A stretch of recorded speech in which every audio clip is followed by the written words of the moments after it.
A reading from 1 Kings. Today is October 23rd. Our reading from 1 Kings is chapter 9. When Solomon had finished building the house of the Lord and the royal palace and everything that Solomon had set his heart on constructing, the Lord appeared to Solomon a second time, as he appeared to him at Gibeon. The Lord said to him, I have heard of the prayer and supplication which you have offered to me. I consecrate this house which you have built, and I set my name there forever.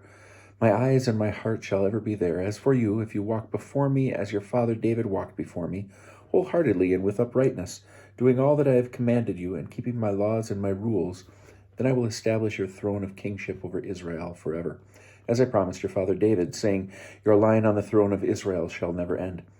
But if you and your descendants turn away from me and do not keep the commandments and the laws which I have set before you, and go and serve other gods and worship them, then I will sweep Israel off the land which I gave them. I will reject the house which I have consecrated to my name, and Israel shall become a proverb and a byword among all peoples. And as for this house, once so exalted, everyone passing by it shall be appalled and shall hiss. Everyone passing by it shall be appalled and shall hiss. And when they ask, Why did the Lord do thus to the land and do this to the house? They shall be told, It is because they forsook the Lord their God, who freed them from the land of Egypt, and they embraced other gods and worshipped them and served them.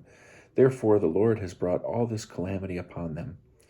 At the end of the 20 years during which Solomon constructed the two buildings, the Lord's house and the royal palace, since King Hiram of Tyre had supplied Solomon with all the cedars and cypress timber and gold that he required, King Solomon in turn gave Hiram 20 towns in the region of Galilee.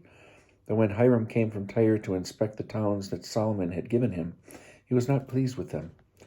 My brother, he said, what sort of towns are these you have given me? So they were named the land of Kabul, as is still the case. However, Hiram sent the king 120 talents of gold. This was the purpose of the forced labor which Solomon imposed. It was to build the house of the Lord, his own palace, the Millo, and the wall of Jerusalem, and to fortify Hazor, Megiddo, and Gezer.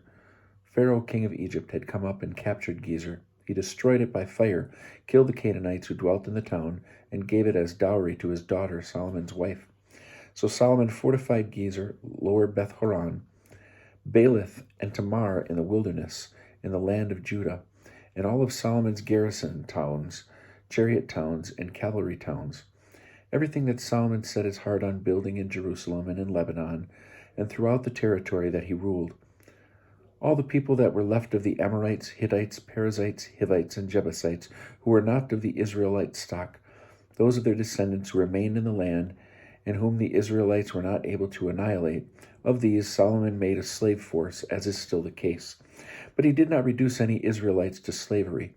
They served rather as warriors and as his attendants, officials, and officers, and as commanders of his chariotry and cavalry.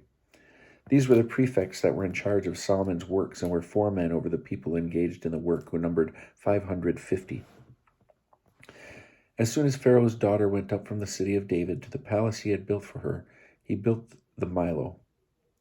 Solomon used to offer burnt offerings and sacrifices of well-being 3 times a year on the altar that he had built for the Lord, and he used to offer incense on the one that was before the Lord, and he kept the house in repair. King Solomon also built a fleet of ships at Ezion-Geber, which is near Eloth, on the shore of the Sea of Reeds in the land of Edom.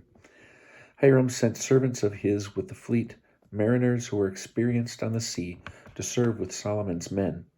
They came to Ophir. There they obtained gold in the amount of 420 talents, which they delivered to King Solomon.